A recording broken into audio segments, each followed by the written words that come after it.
Good afternoon and welcome to another segment of Small Business Tips to Succeed from Davis Marketing Firm LLC. Again, as always, my name is Victory Davis, the owner, founder, and CEO of Davis Marketing Firm LLC. So let's jump right into it today. First of all, before we get started, I want to back up here. I want to make sure that everyone understands accountability in the workplace, especially being a manager, an owner, someone that's going to be overseeing their employees. Being accountable as that overseer and or that manager is very important. It builds camaraderie and it builds trust from your colleagues from the bottom up. A lot of times businesses fail because trust is actually the biggest thing that falters. If your employees don't trust you as a manager, then your employees won't work or go that above and beyond for you. Case in point, same thing as an owner. Case in point, this is going to affect your bottom line. So, these are my 6 steps to managerial accountability. One, I like to call it don't avoid your mistakes. That's step 1. Don't avoid your mistakes. You want to own up to what occurred. For example, if you made a big decision and it chose, and you were wanting to take the business to a different venture, try to tackle a new task for the company, and it fails miserably. You don't want to be the manager and or the owner that's doing this and pointing fingers at everyone else except for themselves. You need to understand that you're the one that wanted this plan to go into effect in the first place. You're also the one that that planned the work and essentially disseminated the task down to your colleagues to have them work the plan. And that plan did not work. And that's okay. Mistakes happen, and that happens in the professional industry more times than not. The thing is owning up to that. That's very important. And that's the first step to building trust and camaraderie with your colleagues going down as an owner and or as a manager. Step 2.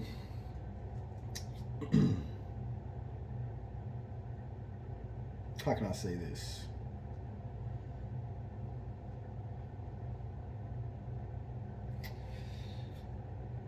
You need to prepare yourself for uncut feedback, raw and uncut emotion, raw and uncut frustration, and just raw and uncut feedback. Basically, you need to understand that your colleagues may offend you, and that's okay. You as the manager, as the owner, should be the overall professional to be able to, as I like to call it, quote unquote, eat the meat and spit out the bone. And the bone in that instance would just be frustrated colleagues with work, frustrated colleagues with things at home. And at that point, sometimes you can just see that, they're just voicing frustrations that aren't necessarily to the business need. Now, when they're voicing it to the business need, you want to kind of hone in on that and don't take it personal, because it's not them hating you as John Doe. It's them being frustrated with a particular process that maybe you may have implicated within the everyday business structure, or something that's going on with the business that they feel could have been changed or may need to be looked at again, and they feel that maybe they're not being heard. So be mindful that when they are able to have that open floor for that feedback, you're going to get raw, uncut emotion. Be prepared for that. Remember, don't take that personal. Step 3. This is the most important step for not just managers or owners or anything like that, even for just people in general. We have oftentimes a very hard time of taking a step back and listen. So step 3, take a step back, pay attention. Simple as that.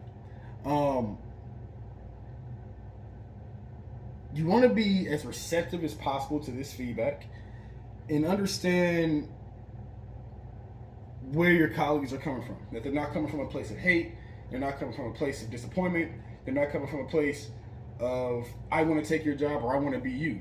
Oftentimes they're coming from a place of a team-oriented goal. You guys have all established through training, when you first hire somebody, to when you guys are promoting them. You guys go over the goals of the business, and you make sure you hire people that are okay with aligning themselves with the company's professional and overall and bottom line goals. So understand that when they're doing this and they're providing you this feedback, it's coming from a place of them caring. It's coming from a place of professionalism. It's coming from a further employee or colleague that actually knows your business, that may have seen something that you didn't see, that could actually ultimately help you and help them. Because if they help you, or if they're helping you notice something that's a positive impact to the business, it's going to help them out in the long run as well. That may lead to promotions, it may lead to a pay raise, it may lead to other opportunities from within the company or other opportunities from within another company, because then at that point they've built a reference and a relationship with you going forward. That's step 3. Step 4, we're just about done here, guys, so bear with me here. So step 4, most managers actually have a problem doing this. It took me as an owner a while to actually do this with my teammates as well. And I noticed that when I was an employee, my managers didn't do a good job of doing this at all. In fact, I can't remember the last time a manager actually did that for me in the place of employment to begin with. But you have to know when it's time to recognize your employees. How many times have you guys heard the saying, I don't get enough credit? Well, give credit when it's due. Don't wait on it. Don't wait to see what the results are going to be like. Don't wait to see if it's going to succeed or fail. Once you feel in your heart that that's a great idea or that's a great solution to what their to what the problem may be, give them their credit right then and there. Say, hey, it's a great idea. That's excellent. I think we should run with that. Make them feel a part of the team. Make them feel as if their decisions or their ideas or their ideologies in reference to the company actually matter. And watch what happens with that employee. They're going to, 1, start to work harder. They're going to, 2, come in earlier and leave later. 3, they're going to make sure that they're going to start putting the company's needs sometimes in instances before their own personal needs. Case in point, they'll put in overtime if they have a kid's athletic event to go to, and they'll ask the other parents to say, hey, can you cover this while I pick up some more hours at work? I got to get some things done. Those are the employees that you want to keep around, and that's when you know you're building a solid team-oriented base, and you're building good people to make sure your company's going to grow to a good company. Step 5, don't be the manager that feels that, oh, I don't have to explain myself to anyone. I don't need to do this or I don't need to do that. Explain your process. Explain exactly why you're doing this. Explain your thought process behind it. Explain where you're coming from, just like you would expect them to do. Make sure the team knows your decision making going forward before you actually close on the deal or before you actually finalize a decision. It's going to, again, as I said earlier in this video, it's going to build team camaraderie. It's going to build trust. The last thing you want to do is work with someone that you can't trust, especially in the small business world, because we're all trying to grow and we want to make sure that we have a solid foundation. I guess just like a relationship, if there's no solid foundation, there's no trust, the relationship won't grow. It won't grow to what it potentially could be. A solid foundation, trust, and accountability is going to make sure that your LLC turns into the S Corp, or your S Corp turns into that corporation, or you're just now starting to get your first IPO and you're meeting with your other board members and your other developers. There's going to be give and take, and sometimes you have to give more than what you take. Finally, most important step, and this is also important in life as well, and at times men have a harder time doing this than I would say women. Becoming and being vulnerable. You want to be vulnerable to your team in a professional sense. You want to open up.